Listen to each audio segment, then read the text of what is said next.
Então, eu gostaria de apresentar a vocês Rodrigo Santos, CEO da Monsanto. Uma salva de palmas.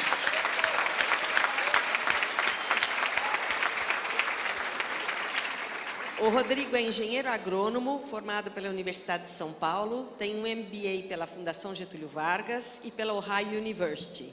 Ele está na Monsanto há quase 20 anos e passou por diferentes cargos e setores. Para ele, a soma das experiências ajuda muito a estar à frente da organização. Mas ele sabe que o sucesso de um CEO depende de grandes resultados, o que só é possível pelo compromisso das pessoas. O que ele não contou para ninguém é que ele gosta muito de subir montanhas, viu? Temos também o prazer de receber hoje o Vitor Mezei, CEO da Pfizer. Vitor.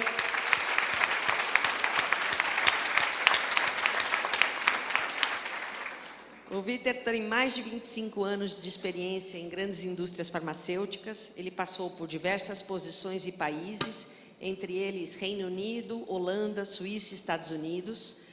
E tem uma visão estratégica ampla e diversificada por conta dessa experiência internacional.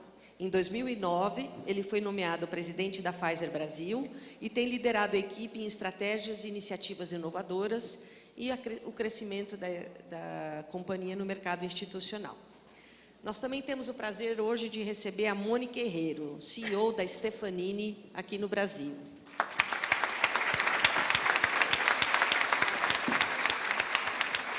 A Mônica é matemática por formação e ela descobriu o gosto pela área de tecnologia quando ela era jovem e iniciou a carreira dela no Serviço Federal de Processamento de Dados. Aí ela acabou fazendo um curso de formação na área e conquistou seu primeiro emprego. Em 1985, ela passou a atuar em bancos de investimento e começou até a olhar um pouco a área administrativa. Depois dessa experiência, ela foi para a Stefanini, onde ela permanece até hoje. Queria também apresentar para vocês a Alexandra Loras.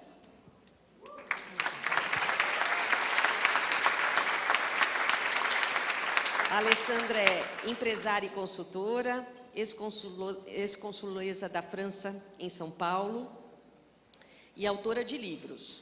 Ela atuou por mais de 20 anos na área de transformação pessoal e empresarial e é fundadora do Fórum Protagonismo Feminino. Ela trabalha com líderes empresariais para criar um clima mais equilibrado nas organizações, onde a conscientização sobre diversidade de gênero e de raça é tão importante quanto a prosperidade do negócio. Ela também é mestre em gestão de mídia pela prestigiosa Escola de Ciência Política de Paris. Para completar esse timaço, eu apresento vocês a Thaisa Stork Bergman.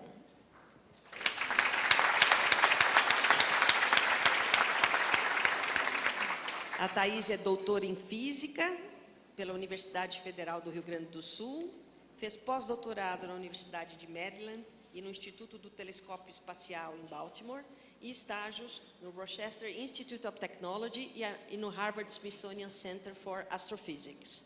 Atualmente, ela é professora titular do Instituto de Física da Universidade Federal do Rio Grande do Sul, ela é chefe do grupo de pesquisa em Astrofísica, membro titular da Academia Brasileira de Ciências, bem como da Academia de Ciências do Mundo em Desenvolvimento. Em 2015, ela ganhou o prêmio L'Oréal Unesco para Mulheres na Ciência.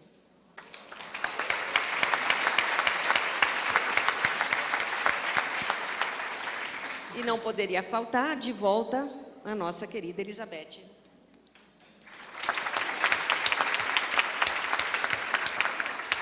Elizabeth, o microfone é seu. Me escuchan? Sí. Can you hear me? All right. So the question will be in English, and then we'll have the translation in Portuguese.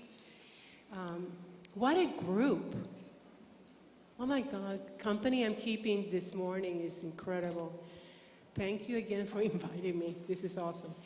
All right, so the questions, the first round of questions will be for the CEOs. And please be expansive as you can. Here's a question I have for the three of you. What is working? What is working as it pertains to gender balance and gender integration? Then the second part, what would be areas that you're still challenged? And what are the things you're trying to put in place to move the process forward? So first, what's working? Second, what are the challenges? And what are the things that you're thinking to put in place to make sure that we move the process forward? Vitor. Vitor, você não quer começar? Com prazer. Bom dia a todos. Primeiramente, agradecer a AmCham e especificamente a Débora pelo convite. É um prazer estar aqui. E parabenizar a Elizabeth pela brilhante apresentação. Essa é uma pergunta, gente, que poderia falar aqui meia hora com vocês em termos de resposta. Eu vou ser um pouquinho curto, que nem foi apresentado hoje de manhã. Eu acho que essa parte de diversidade, e começando com diversidade de gênero, que foi a escolha da Pfizer há 9 anos atrás, né, quando a gente decidiu trabalhar a diversidade, a gente escolheu trabalhar a diversidade de gênero, talvez por ser a diversidade mais fácil de se trabalhar num primeiro momento. E talvez uma das principais coisas que contribuiu para o resultado da companhia até hoje é a conscientização da empresa em relação à importância de se trabalhar a diversidade. O trabalho de diversidade é uma mudança cultural, não é algo que a gente faz da noite para o dia, não é algo que é impositivo, é algo que envolve a organização inteira e, inicialmente, pela própria liderança. Não adianta eu pregar diversidade, se o comitê de liderança da Pfizer aqui no Brasil é constituído, basicamente por homens. Lá atrás, em 2009, a gente tinha 18% de mulheres em níveis gerenciais e de diretoria. Hoje nós temos 53%, envolvendo gerentes e diretores. E eu acho que, além dessa conscientização, tem todo um aspecto de estabelecer políticas, estabelecer práticas, mostrar conquistas e resultados, dividir conquistas e resultados. E lá atrás, que nem eu falei, era importante vender o porquê que a gente precisava trabalhar a diversidade. No nosso ramo específico de saúde, grandes partes, ou a grande maioria das decisões relacionadas com saúde e qualidade de vida é feito por mulheres. Antigamente, dos 400 mil médicos que a gente tem nesse país, a grande maioria, quase 60%, era composto por homens. Hoje, médicos recém-formados, com idade menor de 29 anos, 56% já são mulheres. Uma pesquisa que nós fizemos internamente com o nosso público dentro da Pfizer mostra que 56% do principal orçamento da casa é composto por mulheres, mulheres que têm o principal orçamento da casa.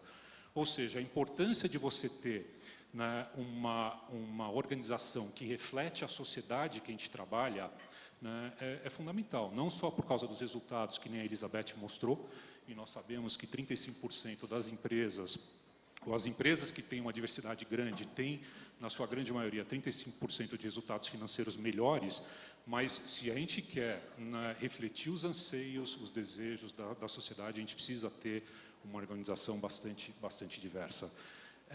Nós trabalhamos inicialmente, como eu falei, com uma pesquisa para entender qual era a situação real da companhia.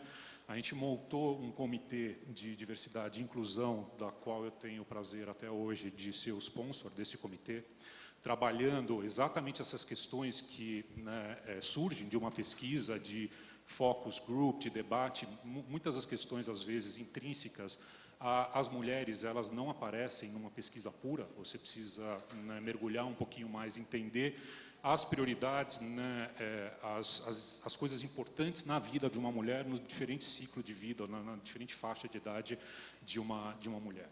E esse grupo trabalhou durante muito tempo no estabelecimento de políticas, de práticas, de aculturamento, de exercícios, de trabalhar toda essa parte de unconscious bias, que a gente ouviu um pouquinho hoje de manhã, e os resultados vão vindo. Os resultados não são imediatos, mas os resultados vão vindo ao longo do tempo.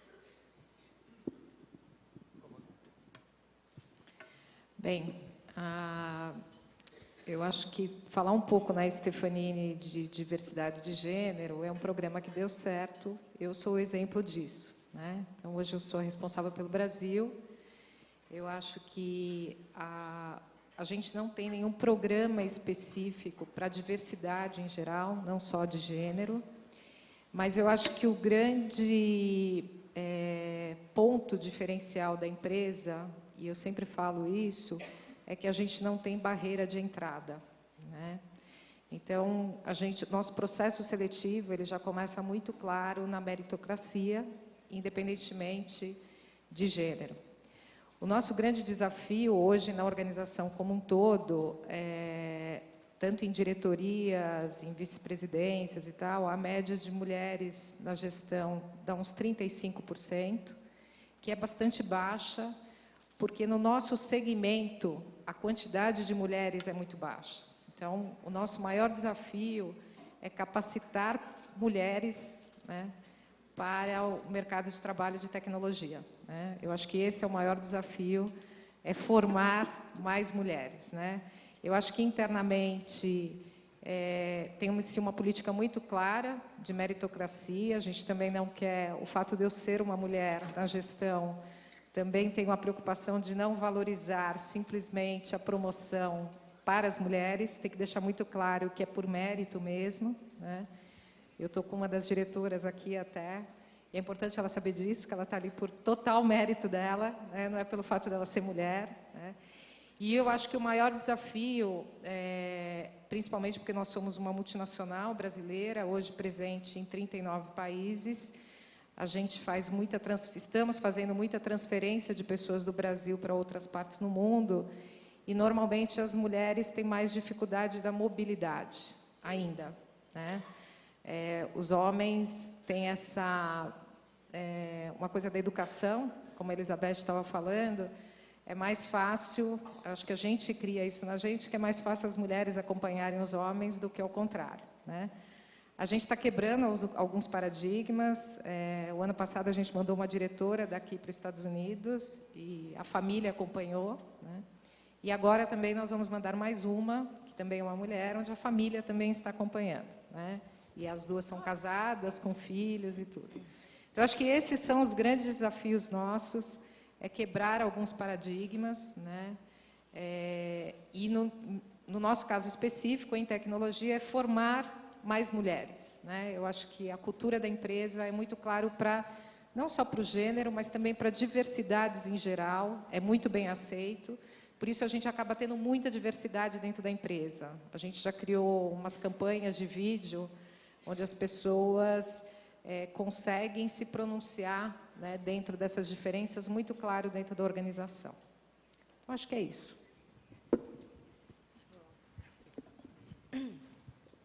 Fomos condicionados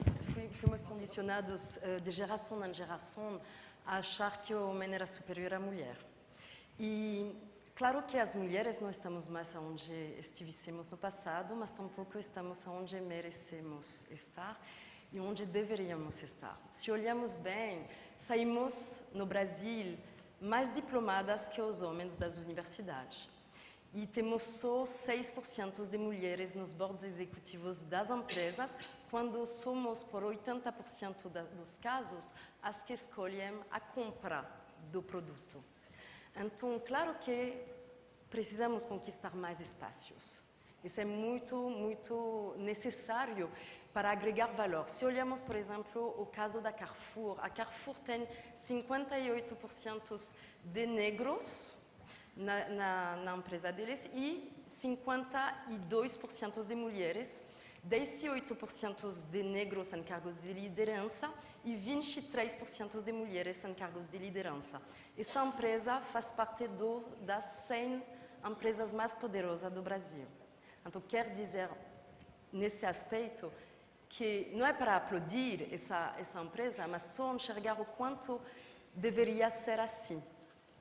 E o quanto ainda estamos muito longe dessa realidade. E gostaria de fazer uma pequena dinâmica com vocês. Agora, imagina um mundo ao inverso, onde todo o que foi feito pelas mulheres fosse considerado sutil, inteligente, maravilhoso. incrível, lindo, intelectual. E que todas as suas referências históricas fossem só com mulheres. Então, os políticos, os inventores, as filósofas, os autores, assim, tudo o que fosse feito na história de legal fosse feito por mulheres. E, quando se abre os desenhos animados, as mulheres são sempre em cargos de liderança, de protagonismo, e quando se olha a novela, o homem branco é sempre a faxineira. Ou o amante que destrui os casamentos, com a hipersexualização do homem em cargo mesmo de destruir os casamentos, sendo assim, mesmo essa hipersexualização do homem. E realmente estamos olhando que o homem é sempre assim, o criminoso, em cargo servicial, tem sempre o papel muito servicial. Como seria essa sociedade? Não seria chocante ou cruel? Pois ainda em 2016, em nossa realidade como mulher, quando nascemos nesse mundo, somos inferiorizadas de maneira muito planejada, não tão subliminal, tampouco tão sutil, mas precisamos olhar a realidade de nossa sociedade para mesmo enxergar que o homem de hoje não é responsável por o que aconteceu no passado na construção do papel da mulher em nossa sociedade. Mas hoje precisamos enxergar que o homem é também responsável, como as mulheres, para reequilibrar nossa sociedade e enxergar que ontem a mulher não podia votar, não podia abrir uma conta bancária uns anos atrás, não podia colocar nem uma calça comprida. E tivemos que ter vozes para provocar, para elevar o debate sobre essas coisas absurdas. E ainda temos um longo caminho para mesmo chegar a reequilibrar nossa sociedade e enxergar o quanto nós mulheres podemos agregar valor nas empresas e enxergar que mesmo a construção é muito, muito bem feita. Então precisamos elevar mais o debate sobre isso. E gostaria de deixar um recado para as mulheres. 15 anos atrás, eu não conseguia entrar em nenhum lugar de poder ou de decisões. Eu me sentia muito ilegítima, muito inferiorizada. E, bom, uma amiga me levou numa festa da elite. Queria sumir e desaparecer. E ela, que é uma mulher muçulmana, na França é quase pior que ser uma mulher negra, ela caminhava com carisma, com uma luz e assim, conquistando o espaço, e todo mundo vinha falar com ela. Eu falei, Jasmine, como você faz para se sentir tão à vontade? Porque sabia que ela vinha de uma família mais disfuncional que a minha. E ela me falou, eu me sinto como a dona do lugar. E o que é ser dona do lugar? Não é ser arrogante, sou dona do lugar, não. É mesmo tentar se lembrar, quando você recebe em casa, onde você é mesmo dona do lugar, você fica à vontade, você fica no seu lugar, com uma postura de acolhimento, ficando feliz. Então, vou dar uma tarefa para vocês, durante uma semana só. Vou querer vocês entrar em todos os espaços como dona do lugar. É só uma bobagem, mas a mesma bobagem que de achar que você não é legítima nesses espaços. Então, quando você vai entrar no supermercado, você é dona do pão de açúcar. Quando você entra na sua empresa, você é dona de sua empresa. Em todos esses... E vou querer vocês me dar um feedback na minha página do Facebook, me falando o que aconteceu nessa semana, onde você conquistou todos esses espaços, sendo a dona mesmo do lugar. Obrigada.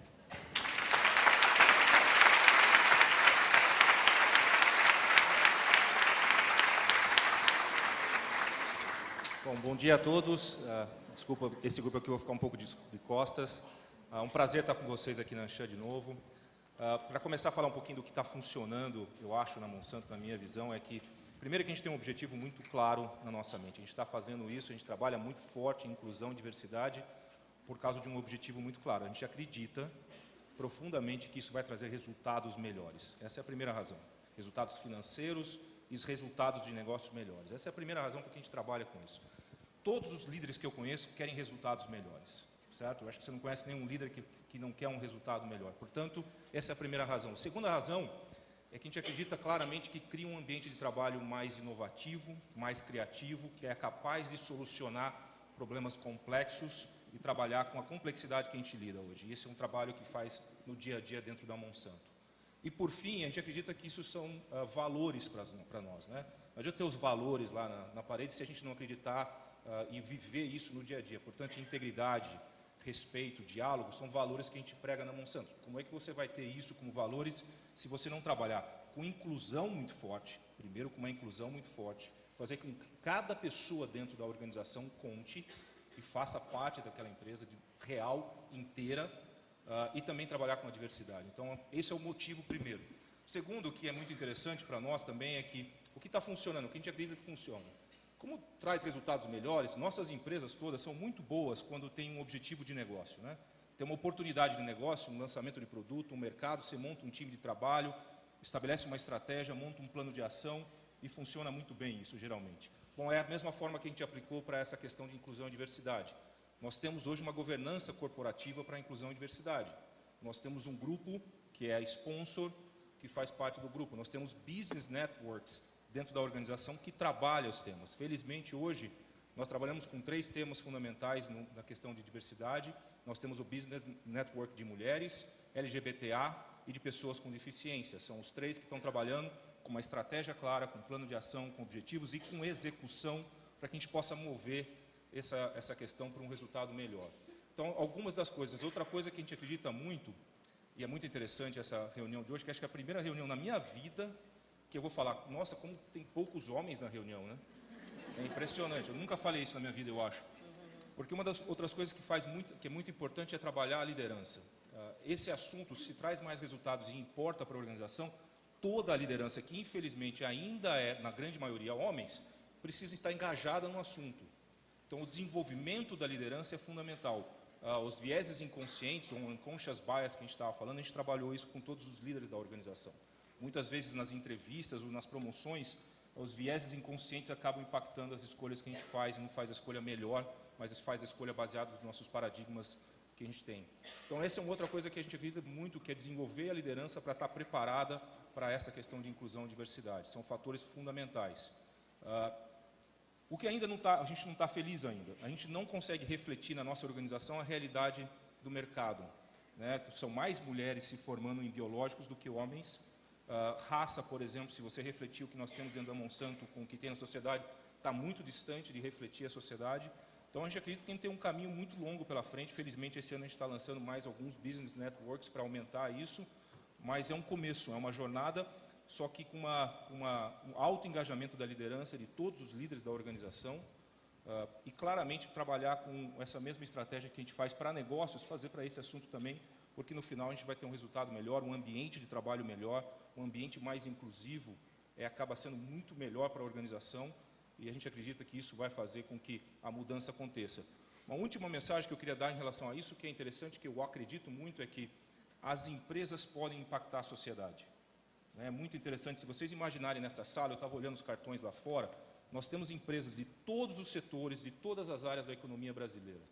Se nós conseguirmos impactar todos os nossos funcionários que estão aqui nessa sala, que são milhares e milhares de pessoas, que terem um conhecimento sobre a importância da inclusão e da diversidade, e eles puderem influenciar seus parentes, e com isso, eu acredito realmente que as empresas podem influenciar e melhorar a sociedade brasileira. Então, acho que essa é a grande oportunidade que nós temos aqui nessa sala hoje também. Obrigado. Fantastic. I'm going to change the question to Thaisa. I'm sorry. I want to ask her a different question. Because she's an independent contributor, she's a scientist, right? And here's the question for you, for us. And then I have a couple of follow-up questions for everyone. What attributes, what skills can you share with us have helped you be able to be sitting in that chair today? Tell us what are the things that you've done right. Go ahead. Bom, eu sou membro da academia, né, na universidade, E lá na universidade, a realidade também é muito semelhante na área, pelo menos nas áreas técnicas, como a física, a gente tem só 10% de mulheres, né? E se a gente vai para a ABC, Academia Brasileira de Ciências, só tem 5%. No CNPq, pesquisadora 1A, que nem eu, também é menos que 5%. Então, a gente ainda tem um longo caminho a percorrer também na academia, né? Então, o que deu certo para mim? Eu acho que a primeira coisa é a paixão, assim, o interesse que eu tinha na ciência, que desde de criança eu gostei de ciência, né? Então, eu tinha meu laboratório, me dedicava à ciência como hobby, até nem pensava em seguir a carreira científica. E tanto que eu fiz vestibular para arquitetura e depois me dei conta que não era aquilo ali que eu queria ser cientista. Então, passei para física e isso, digamos, o interesse pelo conhecimento, descobrir coisas novas, a emoção da descoberta é uma coisa que me move até hoje, né? Então, é isso que eu acho que me levou até aqui, né? Porque eu nunca desisti, porque eu tive 3 filhos, parei um pouco, mas retomei, né? E sempre dando um jeito. Um episódio interessante que as pessoas gostam de ouvir e que ficou marcado na minha história é o seguinte: eu tinha um turno de observação que eu queria muito ir, era a primeira vez que eu ia observar num telescópio bem grande, e eu tive o meu filho mais novo, e ele estava com 4 meses. E eu não queria parar de amamentar, eu queria amamentar pelo menos até os 8 meses, né? Então, eu liguei para o observatório e disse, eu tenho que levar meu filho. E o diretor disse, não pode, porque no observatório todo mundo dorme de dia, a criança vai chorar, vai acordar os astrônomos, vai perturbar o ambiente, não é possível. E eu disse, mas isso não está certo, né? Eu fui insistente, disse, não está certo, porque eu quero ter direito a ser mãe e ter, né, meu filho amamentado pelo menos os 6 meses, eu tenho direito a trabalhar. Então, tanto enchi o saco, tanto insisti, que eles conseguiram uma casa, que era a casa dos engenheiros que trabalharam para construir o observatório e que ficava separado do dormitório dos astrônomos. Então, eles limparam a casa, prepararam a casa especialmente para mim. E eu fui com tive que levar uma babá, porque ela ficava com o bebê, eu ia observar. E daí, quando o bebê queria mamar, ela me ligava, eu descia a montanha, amamentava o bebê e subia. Então, isso ficou marcado como sendo uma das únicas pessoas que fez isso.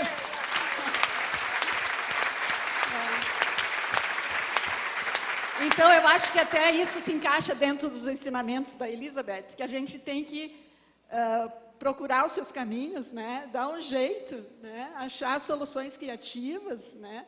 Porque eu não queria brigar com o diretor, não queria fazer um protesto. Não, eu queria achar um jeito de funcionar.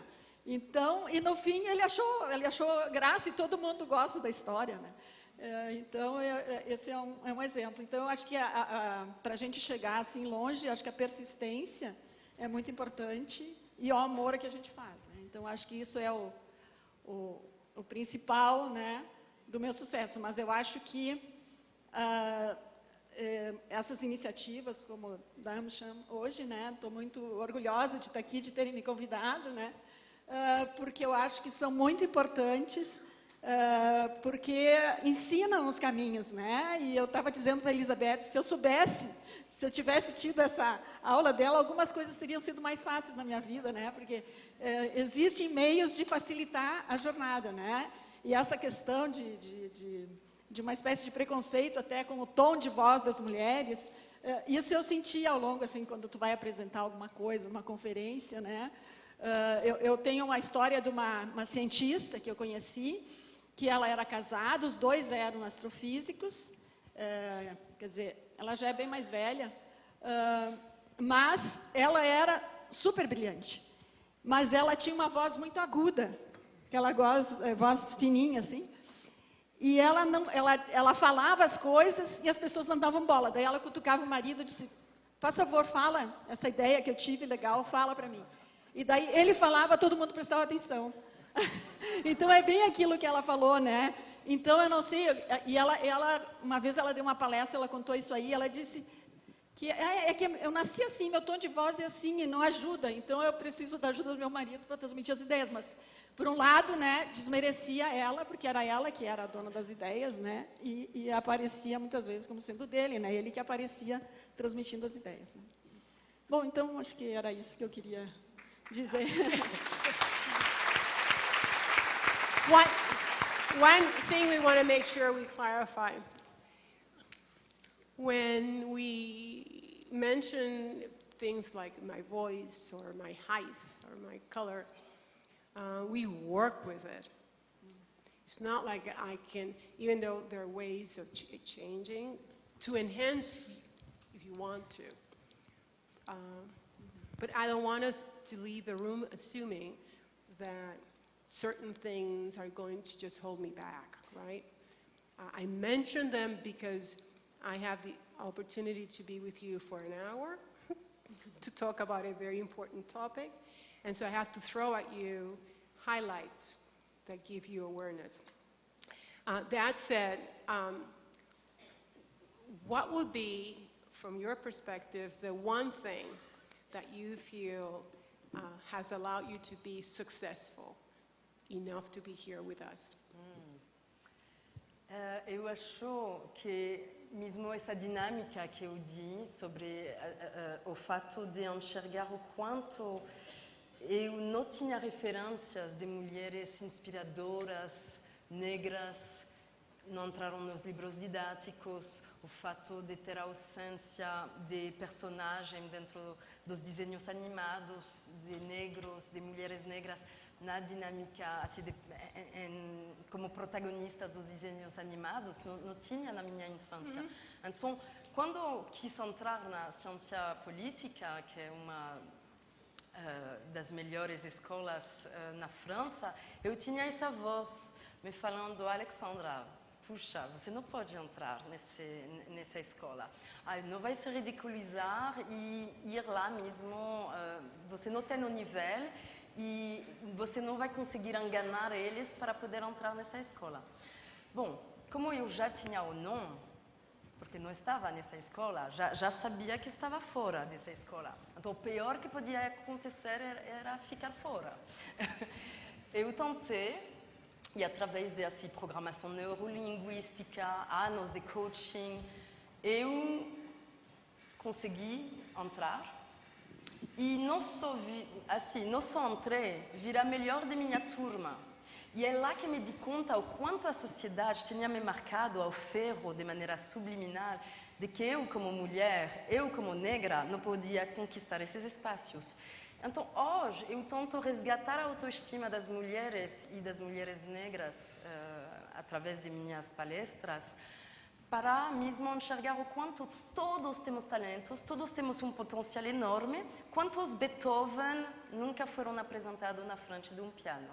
Eu acho que temos todos vários talentos, precisamos mexer e ter oportunidade mesmo de nos colocar donas do lugar, porque ninguém vai nos ajudar. A mentoria é muito importante. Hoje, você tem acesso, através do Twitter, através do Facebook, do Instagram, a todas as pessoas que vocês admiram mais. Então, hoje à noite, eu vou querer vocês fazer uma lista de 10 pessoas que vocês admiram mais no mundo.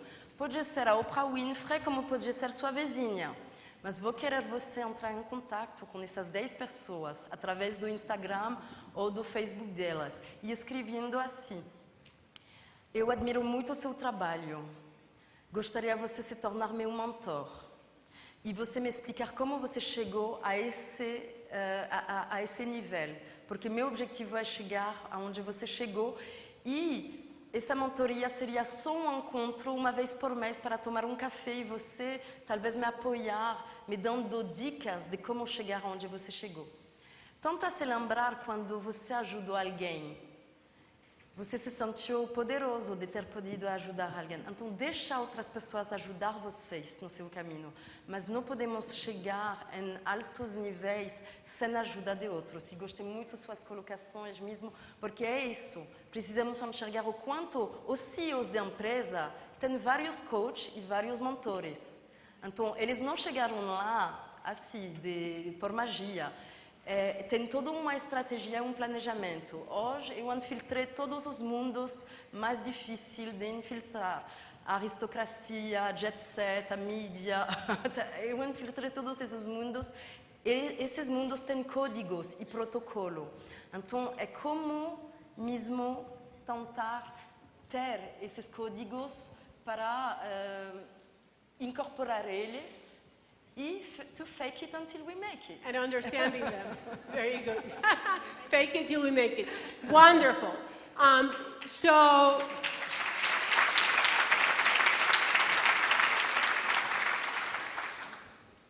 I have a follow-up question for the three CEOs.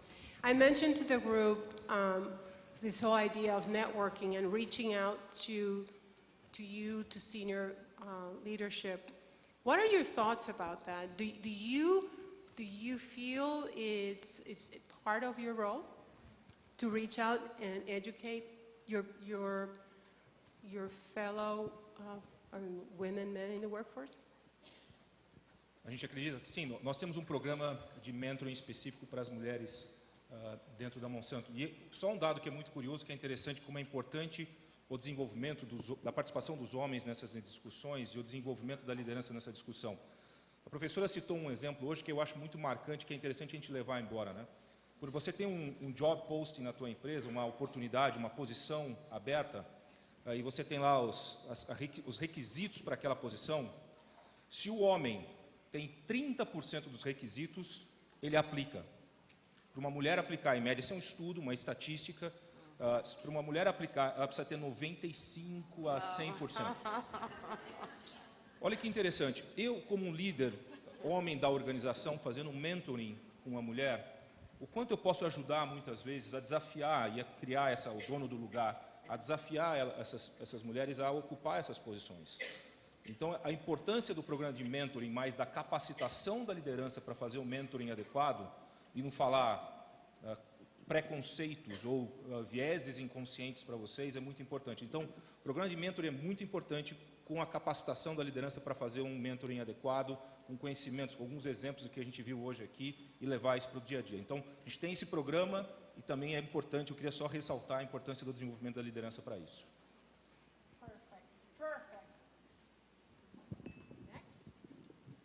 Talvez só adicionar um pouquinho o que o Rodrigo falou, né? Na Pfizer também a gente trabalha com programas formais de mentoring, de coaching, com uma experiência própria. Talvez a época mais rica em termos de aprendizado que eu tive foi quando eu tive uma mentora, né? E, ao mesmo tempo, quando eu fui mentor de uma jovem talento da organização, né? Eu cresci muito como profissional, como líder, nessas ocasiões. Nós temos programas formais de mentoring coaching, né? Nós temos programas onde, né, as mulheres podem escolher, né, quem são seus mentores e, através do mecanismo da empresa, solicitar esse coaching, esse mentoring, né, das pessoas. E nós temos uma prática especial quando a gente faz, né, o talent planning, eu acho que muitos de vocês fazem na empresa de vocês. A gente tem uma parte do gerenciamento de talento, onde a gente dedica, né, uma atenção muito especial às mulheres talentos da companhia, exatamente para preservá-las, retê-las, né, e garantir que elas tenham sucesso na organização, no progresso da organização. Perfect. Bem, na Stefanini a gente tem também programas formais de mentoring e coaching, mas eu queria falar um pouquinho da minha experiência pessoal, porque eu nunca consegui ter um coach, um mentor através de uma mulher, né? Então isso é uma dificuldade, né? Eu acho que hoje na Stefanini já tem mulheres que conseguem participar disso, mas eu infelizmente não consegui, né? E aí eu acho que uma coisa que a Elizabeth falou na palestra dela, que eu acho muito importante, é o processo educativo, né?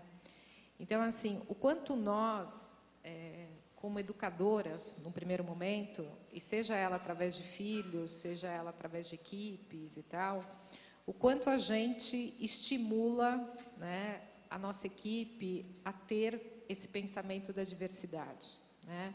Quando alguém falou aqui do machista, etc., né?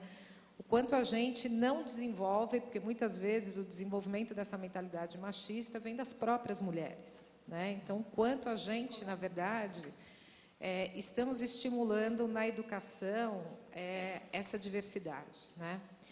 E aí, eu acho que na minha formação, muito importante, primeiro foi meu pai. Meu pai sempre foi um homem, né?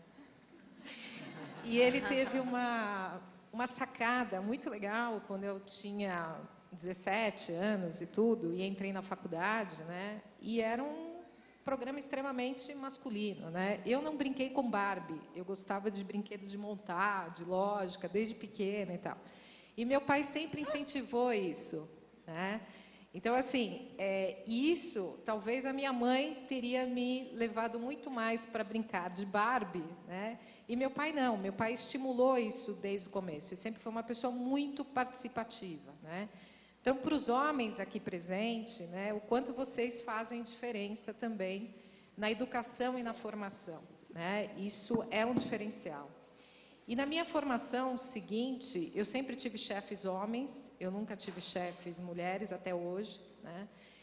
Mas eu tive duas outras pessoas que também, esse coaching, essa aproximação, me puxavam para pessoas que entendiam um pouco do meu mundo, né? Eu sou mãe, né? Fui mãe 2 vezes. Falo para toda a minha equipe que gravidez não é doença, né? Então, para quem tem RH, etc e tal, aparece alguém grávida, parece que é a última coisa do mundo, né? Gravidez não atrapalha nada, gente, né? Tá certo? Pesa um pouco, né? Incomoda e tal, mas no nosso dia a dia, né? Muito pelo contrário, né? Eu acho que tem algumas características que afloram melhor, né? Eu também não abri mão de amamentar, amamentei meus filhos até 1 ano, eu tenho 2 filhos, né?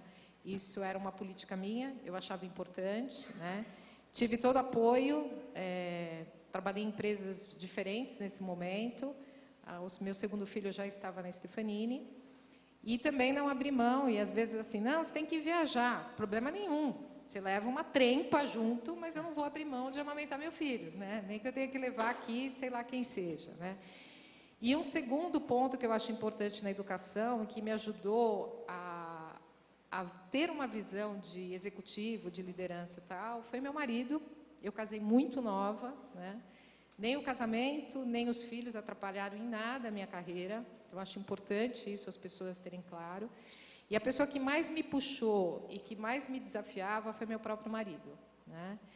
E às vezes eu mesmo, e aí algumas coisas que você falou ali, Elizabeth, a gente meio fica tímida, meio envergonhado, né? Na hora de fazer um networking, nós mulheres somos sempre mais retraídas, né? Ele sempre que me puxava mais, né? Por que não? Né? É sempre essa pergunta. Então isso, eu acho que nós mulheres, eu acho que a gente tem que começar a quebrar barreiras, né? E um pouco da culpa também, que a Elizabeth falou, eu acho importante. Eu tenho uma filha, minha filha mais velha, eu tenho uma mulher, né? Eu falo menina, né? Mas já é uma mulher. E às vezes a gente fica sempre dividida o quanto a gente não acompanhou, né, a criação, o quanto isso influencia ou não a criação dos nossos filhos, né? E um dia desses a minha filha está num programa de trainee e tudo, e estava participando de uma série de entrevistas e tal, antes dela começar. E num desses locais ela estava me comentando que foi fazer entrevista, e eu sempre falando para ela, seja autêntica, né? Sempre procure uma empresa que tenha os mesmos valores que você, eu acho que isso é muito importante, isso eu sempre falo sempre para a minha equipe, né? O valor é uma coisa fundamental. E num dos, né, até por uma questão, não vou citar aqui até o nome, porque foi uma questão até chocante, a pessoa fez a pergunta para ela, né? Você gostaria de ter filhos? E ela respondeu, sim, né? E aí a pessoa perguntou assim para ela, mas você não acha que filhos atrapalham a carreira? Olha a pergunta, gente, né? Isso são os RHs das empresas, né? E ela, na sinceridade dela, primeiro, né, procurando o início, ela virou e falou assim para ele, olha, a minha mãe é uma executiva, teve 2 filhos, estamos criados, nenhum de nós 2 somos traumatizados e não atrapalhou em nada a carreira dela. Então, pessoal, eu só queria dar o recado que não fiquem culpadas, né? Mais do que o tempo que a gente está, é a qualidade do que a gente passa, né? E dividam a educação com os maridos, né? Meu marido sempre foi muito presente na educação dos meus filhos também, e eu acho que a gente tem que chamar os homens porque eles acrescentam e muito, né? A diversidade ali na educação também faz toda a diferença para os nossos filhos que vêm aí. Eu tenho um homem e uma mulher, né? Então eu tenho também um desafio muito grande de tentar educá-los igualmente, né? Eu acho que esse é o nosso desafio. That's very good. So we have some questions for the audience, and I want to make sure we get to them. These two are pretty much the same. And what they're asking you to sort of address is, when you think of female characteristics, and again, we went through some of that, in your experience, what would be the characteristic that comes to mind that you feel is extremely applicable and sort of useful in the work environment? Bom, eu acho que antes da gente falar das características, né, que sobressaem, né, nas mulheres, é importante a gente entender que cada um de nós tem uma visão do mundo, ou seja, um etnocentrismo baseado nos nossos valores, né, e na maneira que a gente foi criado. Então, não necessariamente uma característica que eu tenha e que eu acredite nas mulheres seja compartilhada por todos aqui, né, principalmente pelas mulheres. Mas eu acho que a primeira que me vem à mente pela experiência é uma característica muito mais de zelar e cuidar pelo próximo. Né? Esse interesse pelo próximo é uma característica que, né, para mim, vem muito em relação às mulheres. Né? Talvez, que nem a professora apresentou, é muito normal você ver os homens serem mais individualistas, mais imediatistas, né, do que as mulheres. Talvez pela própria natureza e o fato de serem mães, né, procriadoras, isso reflete um pouquinho nessa característica de se preocupar, de ser um caregiver, né, maior do que, né, o sexo masculino. Se você me permitir, às vezes eu vejo mais diferença entre duas mulheres do que uma mulher e um homem. Eu não acho que tem uma característica necessária, um grupo de características. Se nós estamos falando realmente de diversidade, cada uma com a sua autenticidade, com seus valores, com suas fortalezas, faz toda a diferença, né? Eu acho que essa questão de tentar criar padrões ou estereótipos de qual é a mulher que vai ser bem-sucedida, eu acho que dá para ser bem-sucedida dentro das suas fortalezas. Essa é uma das coisas que a gente busca muito. Uma das coisas que eu acho muito interessante, só fazendo um follow-up do que a Mônica falou aqui, que eu acho que até recomendo para quem puder assistir um TED que eu recebi de uma das colaboradoras da Monsanto, que é Don't raise your daughters to be perfect, raise them to be brave. Se tem uma coisa que eu achei muito interessante, eu tenho um viés pessoal também nessa história, que eu tenho uma filha, a Luísa, de 2 anos, que eu espero que ela encontre uma sociedade melhor do que eventualmente minha mãe encontrou e fez tudo o que ela fez. Mas esse é um TED que eu acho muito interessante, que vale a pena vocês assistirem, que é um pouquinho talvez disso. Mas eu estou ainda torcendo para que um dia eu seja perguntado numa empresa de RH se eu penso em ter filhos como pai, e se isso eles acham que vai impactar a minha carreira, por que não?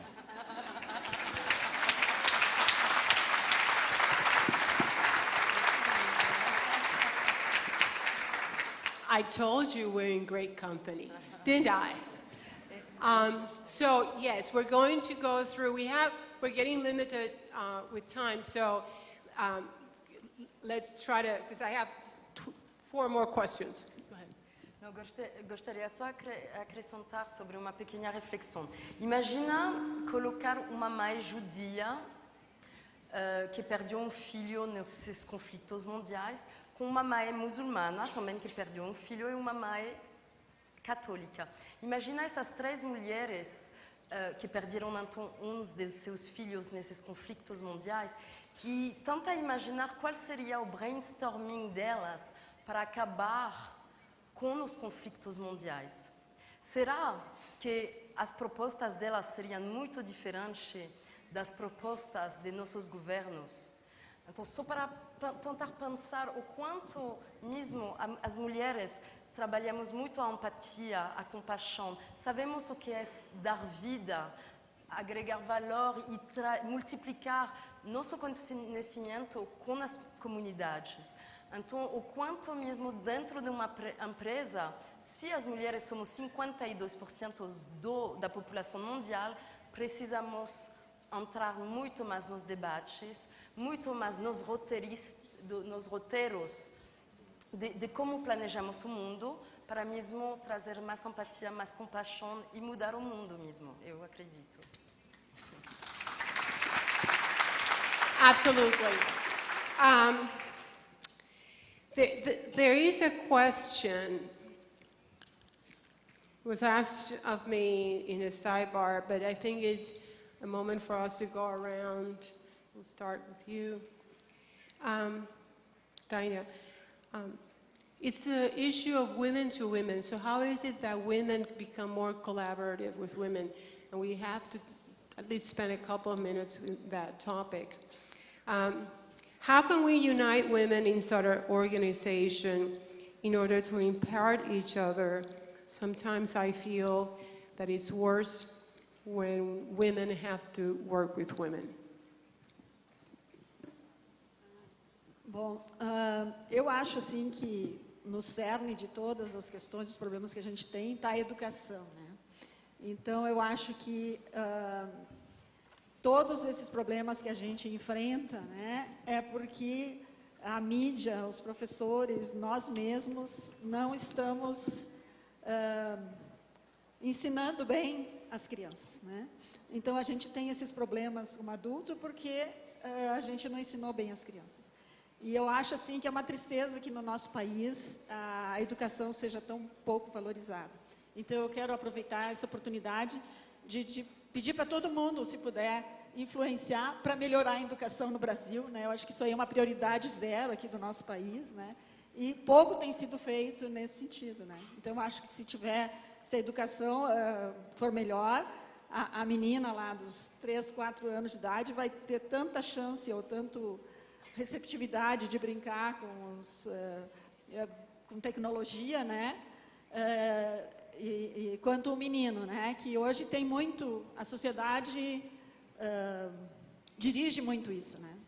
Então, de dar as Barbies para as meninas e os brinquedinhos de montar para os meninos, né? Então, eu acho que a educação é fundamental e a mídia também, né?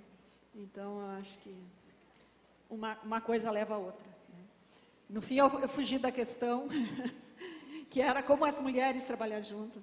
Não, na verdade, até a gente tem, essas que ganharam prêmio, que nem eu, a gente tem se associado para promover atividades para meninas na ciência, por exemplo, né? Então, a gente faz alguns programas de ir nas escolas, levando algumas atividades, tipo de astronomia, que interessa os jovens, a gente tem feito esse tipo de programa. Então, eu acho que é uma possível iniciativa, né, as mulheres se unirem para promover mais mulheres na ciência ou nas disciplinas técnicas, etc., né, esse ramo de trabalho. So education for you Education is fundamental. Talvez, além da educação, a conscientização, né, de que existe uma oportunidade, de que existe um problema, a vivência, né, o compartilhamento de vivência, de experiências. A gente falou de mentoring, a gente falou de coaching. A partir do momento, né, que nós temos referências na nossa sociedade, por que não consultar e aprender com os bons exemplos? Um pouquinho na linha de experiências, né? Acho que sim, as meninas devem brincar um pouquinho mais de bola e os meninos talvez um pouco mais de Barbie, né? Isso ajuda a entender os mundos, né, melhores e nos preparar para o futuro. E no fundo, né, mulher trabalhar com mulher, né, não deveria ser absolutamente diferente do que mulher trabalhar com homem trabalhar com homem, né? Sabendo entender ao próximo, né, tem que dar certo, né, independente do gênero. Yeah. Yes? Eu não vejo muito essa coisa de dificuldade de mulher trabalhar com mulher, né? Na verdade, eu acho que, como nós somos minorias, a gente sempre tenta buscar trabalhar mais juntas, né? Para até conseguirmos superar algumas dificuldades que são próprias do ambiente, né? Eu acho que, não sei se é um estigma, como eu sempre trabalhei muito pouco com mulher, né? Então, eu nunca senti isso e não sinto isso na minha equipe, dificuldade de lidar com mulheres, né? Até porque a nossa grande dificuldade é contratar mais mulheres, né? É contratar mais a diversidade. Eu acho que, quando a Thaisa falou, eu acho que o importante é a gente começar a formar mais pessoas, né, que seja a cara da nossa sociedade, para estar entrando mais dentro das empresas, né, e criar as nossas novas gerações com uma cabeça mais aberta, né, e essa cabeça seria para você valorizar o indivíduo, né, porque eu também acho que não tem essa coisa de característica mais feminina ou mais masculina, né, as pessoas são diferentes, né. E às vezes a gente, né, até brinca que mulher consegue lidar com mais atividades ao mesmo tempo, né? E eu vejo mulheres que não conseguem, né? E tem homens que lidam super bem com um monte de atividades ao mesmo tempo, né? Então eu acho que rótulos que a gente vai colocando com o tempo e que a gente tem que tirar isso das pessoas e também estimular que nos ambientes, até mais do que ser um ambiente totalmente feminino ou um ambiente totalmente masculino, que ele seja um ambiente misto e que ele sobreviva na meritocracia, que dê espaço para os melhores talentos. Eu acho que essa é a grande dificuldade nossa, de dar espaço para as pessoas desenvolverem e trazerem o melhor deles, né? Eu discuto muito isso com o RH, como é que a gente potencializa todo o diferencial que a gente tem dentro das empresas, né? Seja eles através de diversidade, seja eles através de qualquer coisa, que tenham compromisso, né? Porque eu acho que a grande dificuldade hoje também é ter as pessoas comprometidas no nosso ambiente de trabalho, né? Então, eu não vejo isso muito de diferença de trabalhar com mulheres, pelo menos eu eu vejo até o contrário, né? Normalmente elas se alinham mais porque elas são minorias, né? Mas, se tiver, a gente tira isso da cabeça. Before we go answer the last two panelists, for the women who are still having the question, let me suggest to you the book called In the Company of Women by Pat, P-A-T, Heim, H-E-I-M. She's a professor in Harvard, and what she does is understand women-to-women interactions. It's a older book, but it's a gem of a book. All right, so to finalize, what would be the recommendations you make around enhancing the capacity for women and women to collaborate at work? Eu recomendaria... eu venho de país onde a Simone de Beauvoir e tantas feministas se posicionaram no feminismo, mas não conseguia ter uma leitura do feminismo, achava que era o contrário do machismo, então nunca conseguia até chegar no Brasil. 4 anos atrás eu descobri o feminismo de batom e salto, e com uma maneira muito mais acolhedora. Então, recomendaria para os homens e as mulheres se registrar e ir num evento sobre feminismo cada mês. Porque eu consegui entender o planejamento de nossa sociedade. É um fato, somos condicionadas, nós mulheres, a ser competitiva e desunidas. E isso é muito bem planejado. Tem fatos, por exemplo, o estudo da Harvard, do Pitinsky, de 99, mostrando, eles pegaram um painel de mulheres asiáticas. O clichê que temos sobre asiáticos é que eles são superiores em matemáticas, mas que as mulheres são inferiores em matemáticas. Quando essas mesmas mulheres asiáticas preencheram o teste de matemática como mulheres, os resultados foram muito inferiores que quando elas preencheram como asiáticas. Quer dizer que, inconscientemente, nos colocamos com os clichês que a sociedade nos colocou. Se olhamos a anorexia, ninguém fala para essas meninas, você tem que se tornar anoréxicas. Não existem casos de anorexia nas aldeias da Amazônia. Então, quer dizer que nossa mídia é capaz de gerar doenças psicológicas, emocionais e físicas. Então, não podemos dizer que o fato das mulheres não ser unidas, claro que vamos ir mais longe juntas, mas precisamos já nos olhar no espelho, entender que nossa sociedade nos dividiu, somos desunidas, somos competitivas e hoje precisamos quebrar esse paradigma para mesmo nos unir. Também eu vejo a Associação Mulheres do Brasil. Eu fico chocada que essa associação que tem todo o sucesso não tem mulheres negras. Deve ter umas 5 no meio de 3.000 mulheres. Então, se são mulheres do Brasil, elas também precisam abrir mais diversidade também. Então, precisamos provocar também, enxergar o quanto precisamos reequilibrar. Não podemos continuar numa dinâmica onde estamos enxergando que estamos fazendo coisas, reproduzindo os privilégios do passado. Precisamos mesmo colocar dentro da organização como essa, mais diversidade, inclusão e entender o quanto uma mulher branca ganha 70% de um salário de um homem branco por o mesmo cargo e o mesmo título. Uma mulher negra, 40% desse salário. Então, claro que a sociedade não está tudo resolvido e já assim está na mudança. Estamos muito quietinhos e muito lentos em reequilibrar nossa sociedade. Muito obrigada.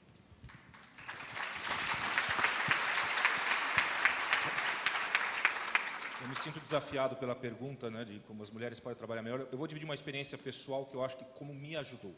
Né, num dos nossos fóruns dos business networks que nós temos na empresa, do fórum de LGBTA, eu fui muito impactado, eu acho que acabou me desenvolvendo como um líder quando eu ouvi as histórias pessoais. Né, um dos nossos colaboradores da Monsanto dividiu um pouco a história dele de que como era difícil para ele ter uma realidade no final de semana e ter uma outra realidade durante a semana. E chegava na segunda-feira, o que você fez no final de semana? Precisava ter que mentir um pouco no final de semana para ser aceito, né, incluso. Talvez uma das coisas talvez uma dica que fica, que eu pelo menos fui inspirado hoje pela história de não aceitar ou não do físico lá para assistir, para ver a luneta, ou do pai influenciar a filha a brincar com jogos, ou da história de que na escola não tinha essa aceitação. As histórias pessoais, elas impactam e elas inspiram as pessoas. Então, cada um de vocês tem uma história que eu não tenho dúvida que é uma história muito interessante para dividir. Então, se eu pudesse estimular alguma coisa, promovam nas suas organizações as histórias pessoais. Tornando pessoal, fica muito mais interessante para que você possa trabalhar dentro de uma organização e não só, eventualmente, um PowerPoint com you have to, ou como a professora falou. Né? Então, acho que isso é um pouco, talvez, uma dica que eu possa dar aqui.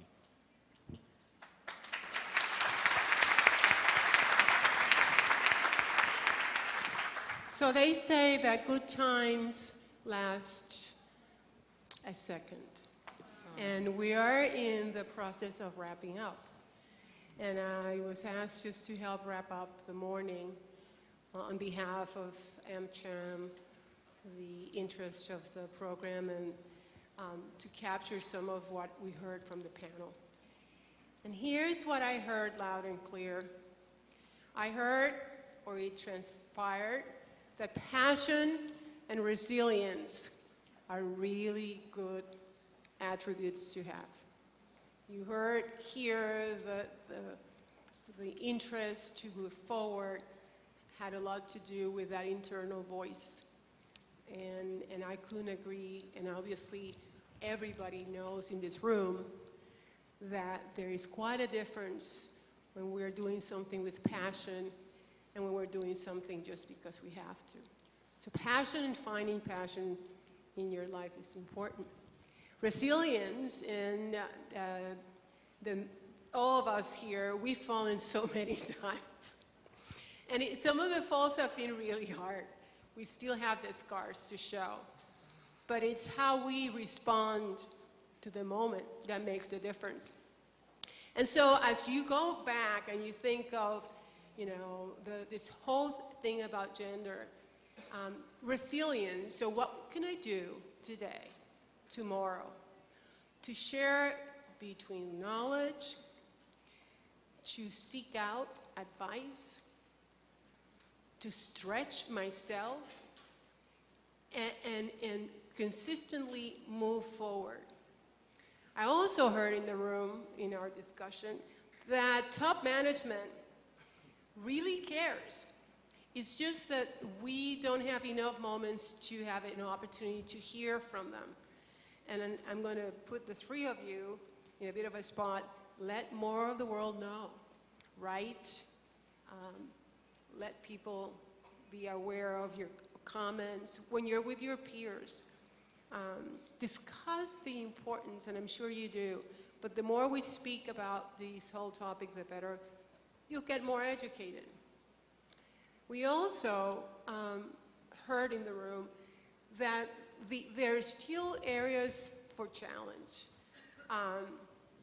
Things about the color of my skin or the place I was raised or born, and what we again have to think about is what would be the internal, what we heard is when you could not go to the school or don't even think about it. She just didn't think about it.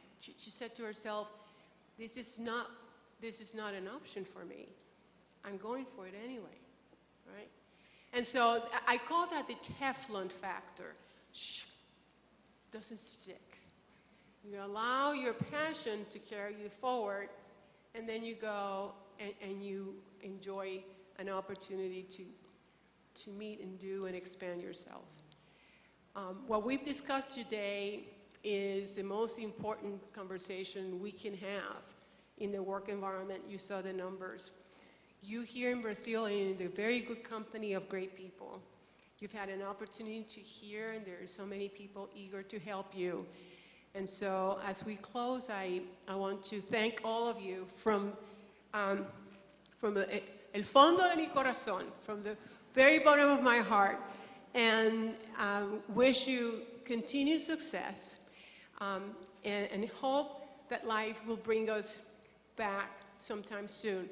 Some people asked about where you could get the book. It's in Amazon, and you can buy it on ebook as well. So thank you, obrigada. And thank you, Steve.